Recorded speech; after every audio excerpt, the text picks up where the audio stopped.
Assalamualaikum warahmatullahi wabarakatuh. Kembali lagi bersama TS Channel, channel yang menyajikan informasi, edukasi, kisah, dan misteri di belahan dunia ini yang mungkin belum terungkap.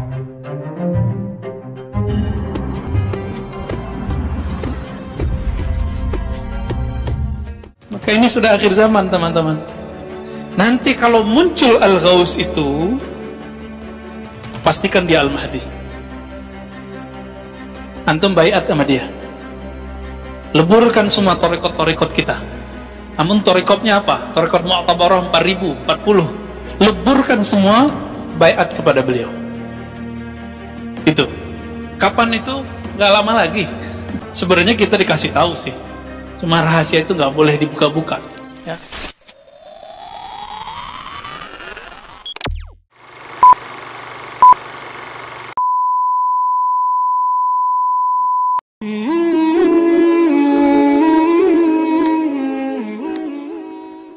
Wali Ghaus cuma satu di dunia. Ya, kita sudah sering ulang ya, biar antum tambah ingat. Jadi aulia-aulia itu ternyata per zaman beda kitab, beda cara nyusun strata kewalian. Tergantung di zaman itu si walinya bisa menangkap berapa. Di Indonesia dan termasuk di Turki, di berbagai tempat ya, ada Maulana Diyauddin Al-Khumushkhanawi, ahli hadis. Ya, beliau punya kitab judulnya Jami' Usul Aulia. Di situ menulis tentang strata para wali. Tapi beliau menyebutkan kutub cuma satu. Kutub yang satu itu namanya Al-Kutub Al-Ghaus. Namun kalau mengikuti sistem kenabian, berapa jumlah nabi? 124.000.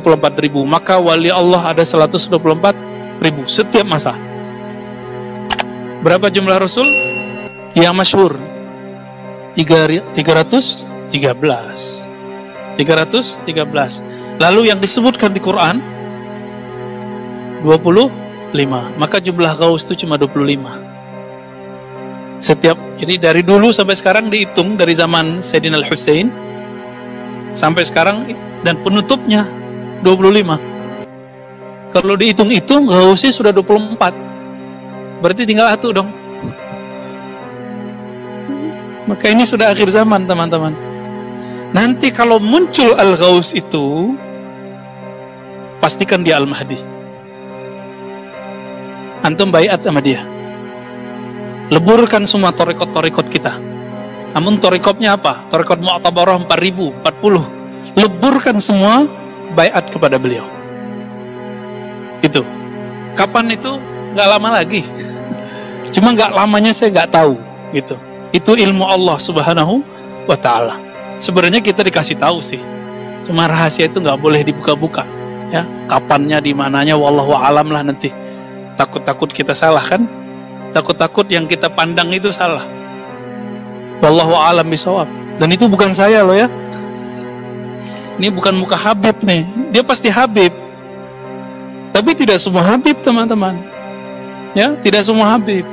Habibnya pasti yang tidak terkenal, mastur.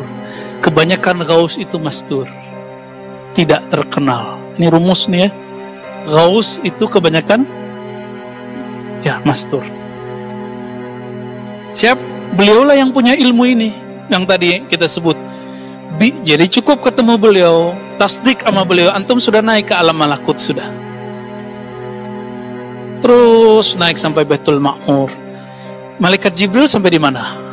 Sidratul Muntaha. Berarti malaikat pun hanya sampai Sidratul Muntaha. Itulah ujung dari malakut. Ini yang disebut di muqaddimah kitab ini. Jadi ujung malakut di mana? Sidratul Muntaha. Maka disebut Muntaha. Sidrah itu disebutkan dalam hadis Imam Bukhari. Dia kayak pohon, daunnya seperti telinga al-fil. Apa arti fil? Gajah. Nah, ini yang disebut ya pohon-pohon ma'rifat lah. Dia di penghujung. Wali kalau sudah bolak-balik di situ, kalau turun-turun ke bumi ngomongnya ma'rifat mulu. Tapi ma'rifat malakutiyah. Ma'rifatnya para malaikat. Itu baru wali itu. Ya. Kalau walinya nggak tahu jalan ke sono, nggak usah ngaku wali deh. Ya. Kita belum nih. Kita nggak usah ngaku-ngaku, biar guru kita aja ngasih tahu. Ya, kita nggak mau membicarakan hal-hal yang kita emang nggak tahu pasti masalah itu. Ini kan alam ghaib. Kita hanya menceritakan apa yang beliau katakan. Ya. Lalu jika Allah berkehendak, begitu dikatakan di sini, maka Allah angkat dia ke alam Jabarut. Jabar. Apa arti Jabar? Kekuasaan. Boleh diartikan itu alam kerajaan-kerajaan, kekuasaan-kekuasaan para arwah-arwah suci. Yang tadi 124.000 itu ditambah para malaikat.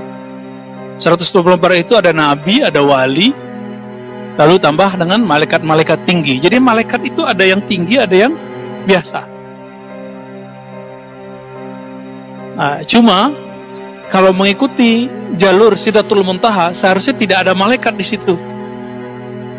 Siapa di situ? Nabi, Rasul, Wali. Nabi, Rasul, Wali. Itu alam Jabarut. Maka orang kalau sampai di alam Jabarut, dia nanti akan ketemu ruhaniyah silsilahnya. Ya, ketemu dia ruhaniyah silsilahnya. Antum kalau punya guru, minimal dia ketemu 1, 2, 3 orang silsilahnya. Kalau enggak paling ujung Rasulullah Sallallahu Alaihi Wasallam. Jadi kalau ada mursyid bertemu dalam zikirnya, dalam mimpinya, ketemu dengan Nabi, itu dia sudah diperjalankan insya Allah ke Jabarut. Karena di situ ada negeri para nabi, negeri para wali, negeri para rasul. Kira-kira seperti itu. Ya. Mereka yang murad tadi itu mi'raj rohani. Ya, Allah yang angkat, kita nggak ada urusan. Mursyid cuma bisa mendoakan murid, kasih wirid, muridnya mau menanggalkan ego-egonya, jubah-jubahnya, semua gelar-gelarnya, nanti Allah angkat, insya Allah. Nah, maka jangan berhenti di satu mursyid. Kalau antum sudah matang di satu mursyid, minta izin sama dia. Saya mau ngaji ke tempat si fulan. Gak apa-apa. Ya. Saya selesai di Thariqat Saman, saya minta izin belajar Naqsyabandiyah ke guru saya. Habis Naqsyabandiyah, saya minta izin lagi belajar Khidriyah, Syaziliyah dan lain-lain ke guru kita. Ya. Ketemu Khidriyah sudah cukup bagi saya. Ya. Karena ternyata semua Thariqat mursyidnya belajar ke Nabi Khidir. Ya. Maka ijma' ahlus sunnah sufi, Nabiullah Khidir mazala hayyan, masih hidup. Siapa yang mengatakan itu di kalangan ahli hadis sufi? Ibnu Hajar al-Asqalani, Imam al-Iraqi, Imam as-Suyuti. Ya, cukup nggak nih 3 orang nih? Masih kurang cukup. Imam Subki Tajuddin yang anaknya, Taqiyuddin yang bapaknya. Masih belum cukup. Ibnu Athaillah Sakandari. Masih belum cukup. Siapa lagi? Abul Hasan Asy-Syadzili. Ya.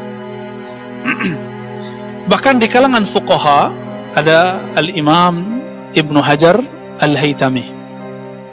Tapi beliau mengatakan saya enggak sadar. Dan beliau mengatakan di Fatawa Al-Hadisiyah, akhbarani, ya, saya dikabarkan seseorang ahli zikir, ahli qalbu, bahwa Nabi Khidir mengucapkan salam untuknya. Mungkin enggak? Mungkin, ya. Kalau antum bisa berkoneksi dengan beliau, kadang-kadang ada dengar kalamnya itu, ya. Semoga nanti ketemu dengan Al-Ghausnya, nanti diajarin tuh cara koneksi dengan beliau. Kalau enggak, ya untung-untungan. Jadi mursyid-mursyid di dunia itu berharap ketemu Nabi Khidir, tapi untung-untungan teman-teman. Cuma kalau antum ketemu Al-Ghaus, dia bisa atur dengan zikir-zikirnya itu dapat dipastikan ketemu. Nah, semoga kita termasuk orang yang dapat anugerah itu. Amin ya rabbal alamin. Lalu beliau mengatakan, ya, orang-orang di alam Jabarut itu nanti dia mencicipi. Di sini disebutkan, ya, syaraban, ya, minuman-minuman Jabarut. Kalau bahasa guru kami di Khidriyah, dia memakan buah-buah Jabarut.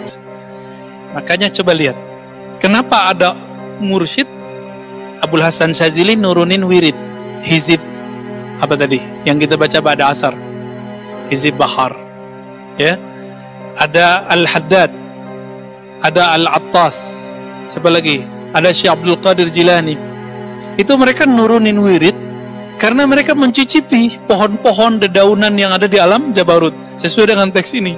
Ketika dia turun, jika dia ahli kalam, ahli mau'izah, jadinya kitab. Jika dia ahli zikir, maka dia susunlah Hizib Nawawi, Hizib An-Nur, Hizbul Bahar. Itu canggih nggak mereka tuh? Dan mereka dapat izin dari sana langsung dari Rasulullah Sallallahu Alaihi Wasallam, karena Nabi tidak pernah mati. Dalilnya kita sering sebut. Jadi dalilun ala hayatin Nabi Sallallahu Alaihi Wasallam fi alamil barzakh ba'da mautih. Dalil bahwa Nabi masih hidup di alam barzakh setelah meninggal. Apa dalilnya? Dalil salawat. Antum udah hafal kan? Man shalla alayya raddallahu alayya ruhi fa'arudda alaihi salam. Hadis ini hasan. Ya, yuhtaju ka sahih, boleh dijadikan hujah seperti hadis sahih. Siapa yang mengucapkan salawat salam kepadaku, maka Allah kembalikan ruhku. Berarti hidup nggak? Hidup. Ya? Lalu aku balaslah salam orang-orang itu. Jadi Nabi hidup di sono. Nah, ini jalan pintas kalau mau ke alam Jabarut itu salawat. Ya, itu sebabnya semua yang kita izinkan belajar zikir harus wajib bersolawat. Ya, biasanya saya udah kasih angka-angka tertentu ya, 313, 400, 500, itu sedikit. Masyaikh kita 1000, 10.000, itu mah cuma ya, per napas dia. Jadi jangan bangga dulu antum sudah zikir banyak, santai aja dulu. Ya, santai aja dulu. Kenapa harus bersolawat? Zikir itu panas. Makanya dalam adab zikir Imam Sya'rani di belakang kitabnya itu dikatakan apa? Setelah kita berzikir dimakruhkan minum air. Kenapa? Zikir itu panas. Kecuali antum bersolawat, antum boleh langsung minum. Gak disebutin di kitab kan? Coba lihat tuh di kitab Imam Sya'rani. Orang habis zikir itu ada hararah, ada panas dalam badannya. Ngerasain gak? Dada kadang panas, kadang dingin, kadang panas dingin, kadang melayang, kadang berteriak, kadang terkejut, kadang merinding. Benar gak? Dan sensasinya asik gak? Nah, yang sudah mengamalkan zikir itu akan merasakan asik. Ya, alhamdulillah. Antum dah punya 2 alam udah ya. Udah 2 alam itu udah. Tinggal dinikmati, udah dikasih perangkat begitu kok nggak dipakai. Ya, udah kita kasih ijazah zikir itu tinggal dipakai. Dipakai untuk berlayar ke alam rohani itu. Ya. Baik. Lalu bagaimana cara dia kembali? Nah, beliau di sini menyebutkan di atas Jabarut ada lagi, tapi sudah nggak ada istilahnya di sini. Kitab Izzuddin bin Abdis Salam. Siapa yang melengkapi istilah ini? Dilengkapi oleh Sidi Ahmad Tijani dalam kitab Al-Faid Al-Faid Ar-Rabbani, ya, mujallad wahid, 1 jilid, baru dicetak oleh Maktabah Kataniyah. Saya sarankan antum yang jagoan kitab beli, coba cari di Dar Kataniyah, itu banyak ya. Terus apa kata beliau? Di atas Jabarut ada namanya apa? Masih ingat kemarin? Lahut, alam ilahiyah. Di situ asma-asma, sifat-sifat itu akan lihat asma-asma ya. Di atas Lahut, masih ingat Hahut. Berhentilah di situ Sidi Ahmad Tijani. Maka beliau pada Khalifatul Aulia. Beliau khalifah.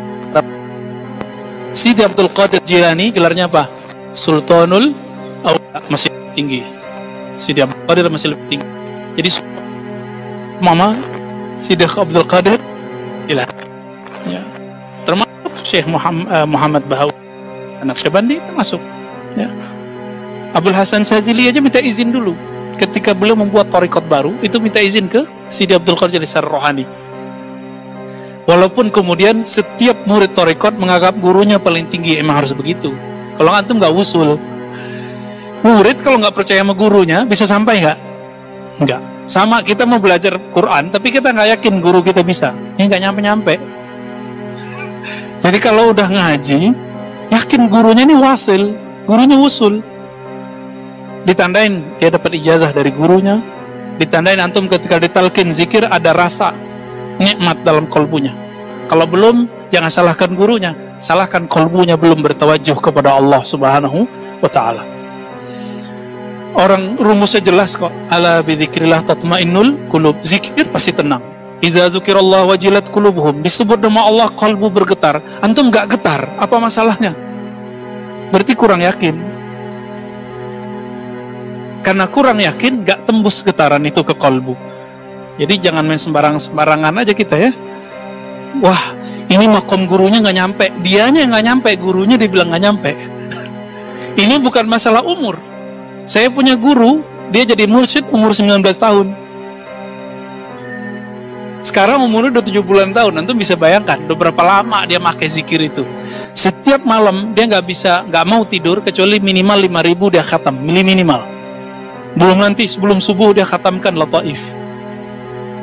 Belum lagi nanti dia sab'ina alfan min tahlil ya, 70.000 zikir la ilaha illallah.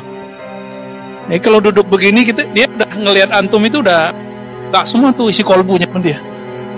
Cuma sampai di kolbu ruh belum kebaca. Ya, ruh itu rahasia al-ghaus. Hanya al-ghaus yang dapat izin. Baik. Setelah hahut apa kemarin? Hahut itu alam musyahadah. Ini yang disebut al-ihsan. An ta'budallaha ka'annaka tarah. Fa in lam takun tarah fa innahu yarak, ya. Itu alam hahut. Ya udah wali besar lah itu, ya. Udah nggak tahu deh namanya apalah. Di atas itu ada lagi, tapi Sidi Ahmad Tijani berhenti di situ. Bukan berarti roh beliau berhenti di situ, tapi beliau berhenti mengistilahkannya karena bukan haknya Sidi Ahmad Tijani menjelaskan makom setelah itu. Yang menjelaskan wali akhir zaman. Ya, apa makom di atasnya. Itu yang sudah kita jelaskan di pekan lalu ya. Semoga kita diizinkan Allah untuk melewati makom itu supaya kita bisa bertaqarrub kepada Allah Subhanahu wa ta'ala. Apa kata beliau? Falamma sahha bi dzikrihi wa sahha min sakrihi. Ketika orang ini sudah sah dia berzikir menyebut nama Allah, lalu dia bangun dari sakernya. Jadi orang kalau masuk ke alam itu dia saker. Apa arti saker? Mabuk. Dia mabuk. Inilah yang kemudian dibahasakan oleh Maulana Jalaluddin Ar-Rumi. Jadi zikir-zikir itu bagi Ar-Rumi itu sama dengan wine, khamar, tapi khamar rohani, bikin fly.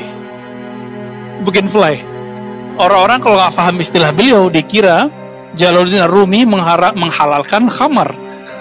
Ya nggak ngerti mustalah beliau. Salaha lisanu ashqihil matrub, ya. Wa qultu fi dzalik. Maka orang begini ya barulah dia nanti lisannya ya cocok berbicara tentang masalah-masalah ishq. Ini yang kita sebut kerinduan ma'rifatullah.